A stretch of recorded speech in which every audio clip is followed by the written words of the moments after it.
Last time हम लोग latches के बारे में, फ्लिप फ्लॉप्स के बारे में डिस्कस कर रहे थे। तो हमारे पास मसला आ रहा था इनवैलिड के केस का, मतलब जब हम एस और आर की वैल्यू वन वन पुट करते थे हमारे पास इनवैलिड आ रहा था। लेकिन हमने डी फ्लिप फ्लॉप में देखा था कि उसमें ये वाला बिल्कुल केस ख़त्म ही हो गया था। तो बजाय इसके केस को सॉल्व किया जाए, उन्होंने क्या किया, उन्होंने इसे बिल्कुल ख़त्म कर दिया। तो हमने ये नहीं करना, हमने क्या करना है, इसे सॉल्व करना है। तो इसको सॉल्व करने के लिए हमारे पास एक नई अप्रोच सामने आई, जो कि जेके फ्लिप फ्लॉप की। तो आज हम जेके फ्लिप फ्लॉप को डिस्कस करते हैं सबसे पहले, और देखते हैं कि उन्होंने किस तरह से इस मामले को सॉल्व किया है।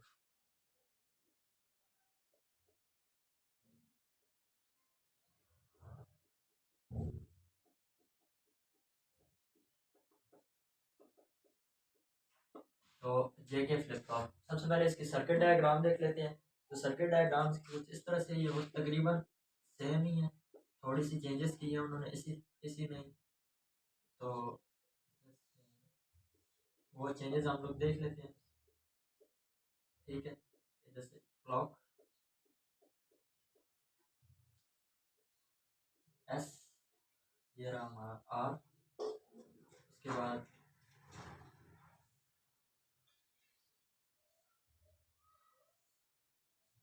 ठीक है, ये मेरे पास क्यू और ये क्यू बार।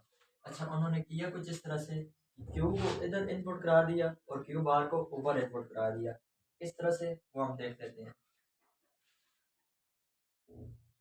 क्यू से इनपुट एक लेकर इधर करा दिया इनपुट,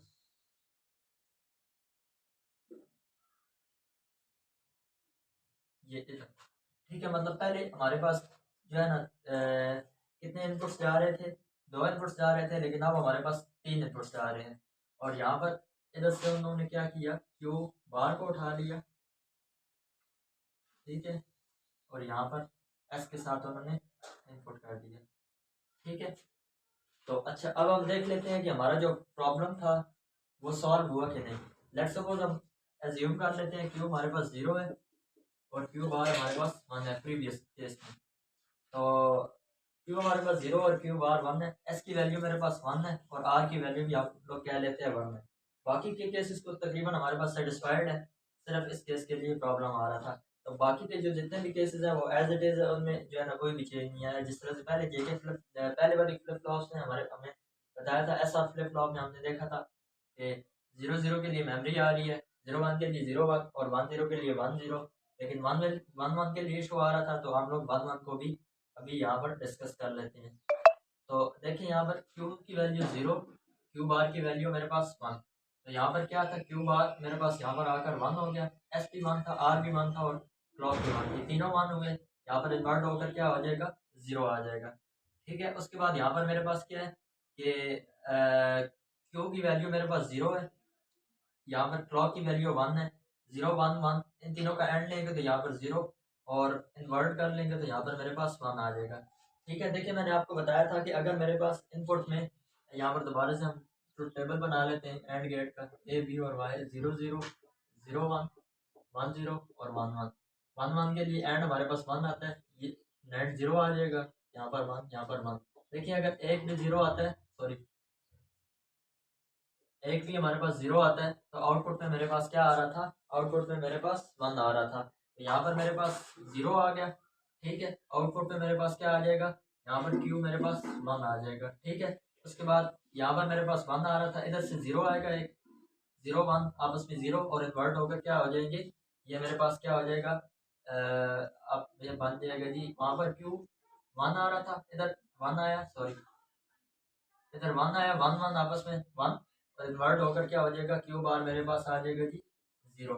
ठीक है, ये मेरे पास क्यू, केस नंबर वन है, क्यू अगर हम जीरो रखें और क्यू बार को हम वन रखें। ठीक है, सेकंड केस में डिस्कस कर लेते हैं कि अगर हम क्यू को वन रख देते हैं और क्यू बार को हम लोग जीरो रख लेते हैं। ठीक है, तो यहाँ पर मेरे पास क्या हो रहा है कि क्यू की वैल्यू, क्यू में मेरे पास फर्स्ट केस के लिए मेरे पास क्या रिजल्ट आ रहा है, क्यू की वैल्यू में मेरे पास क्यू बार आ रहा है और क्यू बार की वैल्यू में मेरे पास क्यू आ रहा है। ठीक है, मतलब क्या कह रहे हैं कि टॉगलिंग हो रही है, एक की वैल्यू दूसरे में चली गई, दूसरे की वैल्यू पहले वाले में चली गई है। सेकंड केस के लिए भी डिस्कस कर लेते हैं। अगर इस केस में भी मेरे पास सेम रिजल्ट आते हैं तो हम लोग सेटिस्फाइड है। अच्छा, तो सेकंड केस के लिए डिस्कस कर लेते हैं। क्यू की वैल्यू मेरे पास 1 है और क्यू बार की वैल्यू मेरे पास क्या है जी, 0 है। तो यहाँ पर क्यू मेरे पास 1 गई इधर, तो यहाँ पर क्यू मेरे पास आ गई जी 1, यहाँ पर क्यू बार मेरे पास आ गई जी 0। ठीक है, ये आपस में 0 होगा और इन्वर्ट होकर यहाँ पर मेरे पास क्या आ जाएगा, 1 आ जाएगा। और यहाँ पर से यहाँ पर मेरे पास तीनों 1 है, तो 1 का एंड लेंगे 1 आ जाएगा, इन्वर्ट होकर यहाँ पर मेरे पास 0 आ जाएगा। तो एक भी 0 होता गया तो आउटपुट पे क्या आ जाएगी, आउटपुट पे क्या वैल्यू आएगी, क्यू बार की वैल्यू यहाँ पर मेरे पास 1 आ जाएगी। ठीक है, क्यू बार पहले मेरे पास क्या था, 0 था। और यहाँ पर मेरे पास क्या होगा कि इधर से मेरे पास 1 जाएगा, इधर 1.1 मेरे पास 1, और इन्वर्ट होकर मेरे पास क्या हो जाएगा, क्यू इज इक्वल टू 0 हो जाएगा। क्यू मेरे पास पहले क्या था, 1 था।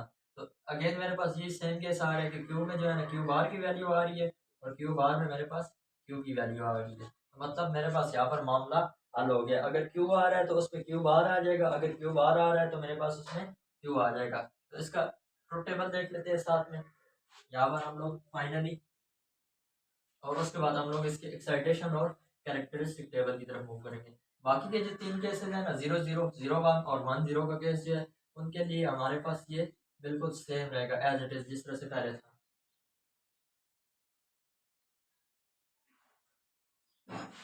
तो यहाँ पर इसका ट्रुथ टेबल बना लेते हैं जेके फ्लिप फ्लॉप का।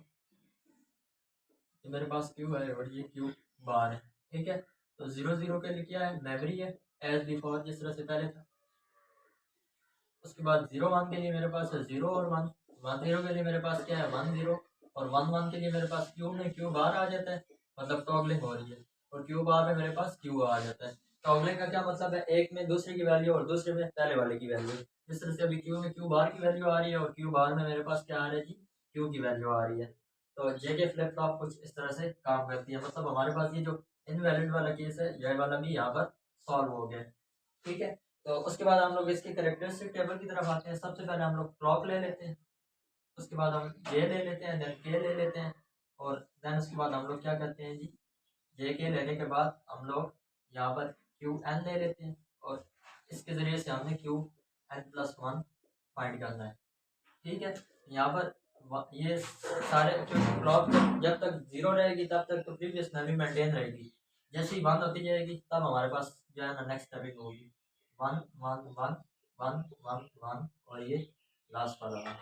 ठीक है, उसके बाद यहाँ पर 0 0 0 0 1 1 1 1 जिस तरह से हम लोग 3 कॉम्बिनेशन के ट्रुथ टेबल बनाते हैं सेम एज इट इज उसी तरह से बना लेंगे। 0 0 1 1 0 0 1 1, उसके बाद 0 1 0 1 0 1 0 और ये लास्ट में 1 आ गया।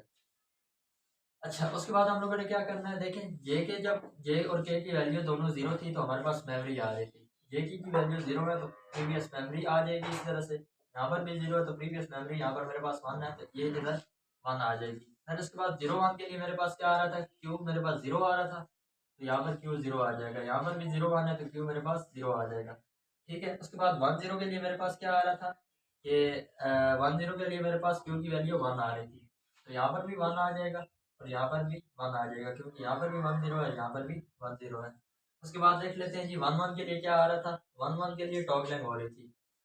किस तरह से, अभी 1 1 का केस मेरे पास ये आ रहा है, क्यू क्यू एन की वैल्यू मेरे पास 0 है तो यहाँ पर क्यू एन का बार आ जाएगा, मतलब यहाँ पर 1 आ जाएगा। और उसके बाद लास्ट में मेरे पास क्या हो रहा था, 1 1 दोबारा आ रहा है तो यहाँ पर 1 है, 1 का बार मेरे पास यहाँ पर क्या आंसर में आ जाएगा, 0 आ जाएगा। अच्छा, उसके बाद हम लोग देख लेते हैं जी इसका एक्साइटेशन टेबल, यहाँ पर नीचे ही बना लेते हैं।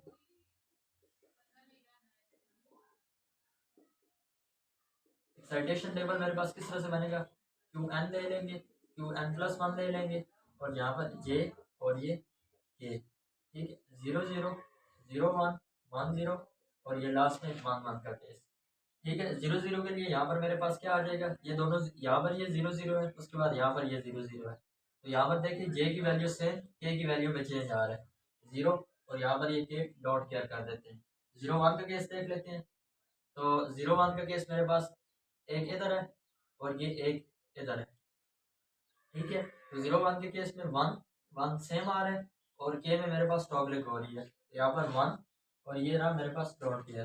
ठीक है, उसके बाद 1 0 का केस देख लेते हैं, 10 का केस एक यहाँ पर आ रहा है और दूसरा मेरे पास यहाँ पर आ रहा है। तो 10 के केस में जे में चेंज आ रहा है और के मेरे पास सेम रह रहा है, तो जे में टॉगलिंग और के की वैल्यू मेरे पास 1। ठीक है, उसके बाद 1 1 का केस ले लेते हैं लास्ट में। ये मेरे पास एक 1 1 का केस और ये रहा 1 1 का केस। ठीक है, तो इसमें क्या हो रहा है मेरे पास ये जे और यहाँ पर जे जो है ना मेरे पास क्या है चेंज हो रहा है और के की वैल्यू मेरे पास सेम हो रही है, मतलब डोंट केयर और ये मेरे पास 0। ठीक है, इस तरह से इसका कुछ एक्साइटेशन टेबल हमारे पास बनेगा कि 0 0 में मेरे पास 0 डोंट केयर, 0 1 में मेरे पास 1 डोंट केयर, 1 0 में मेरे पास डोंट केयर 1, और जब क्यू एन और क्यू एन प्लस 1 1 1 होंगे तो मेरे पास आखिर में डोंट केयर और 0 वाला केस आ जाएगा। तो ये था मेरे पास जे के फ्लिप फ्लॉप, जिसमें हम लोगों ने ये जो 1 1 वाला इनवैलिड का केस आ रहा था ये हमने सॉल्व कर लिया है। अच्छा, जे के फ्लिप फ्लॉप तकरीबन तकरीबन हमने क्या किया है कि हम लोगों ने मामला सॉल्व तो नहीं किया, लेकिन हमारे पास एक नई चीज़ आ गई है। नई चीज़ क्या आई है कि हम लोग जे के फ्लिप फ्लॉप की मदद से काउंटर और डी काउंटर, ठीक है, मतलब हमने काउंटर लेट्स सपोज कोई भी वैल्यू गिननी है काउंट करानी है तो वो हम डिजिटली जेके फ्लिप फ्लॉप के जरिए से काउंटर भी बना सकते हैं और डी काउंटर भी बना सकते हैं। तो नेक्स्ट वीडियो में हम लोग इन दो के बारे में डिस्कस करेंगे कि किस तरह से हम लोग काउंटर बना सकते हैं और किस तरह से दोबारा से हम लोग वैल्यूज को डी काउंट कर सकते हैं। तो नेक्स्ट वीडियो में मिलते हैं, तब तक के लिए अपना ख्याल रखिएगा।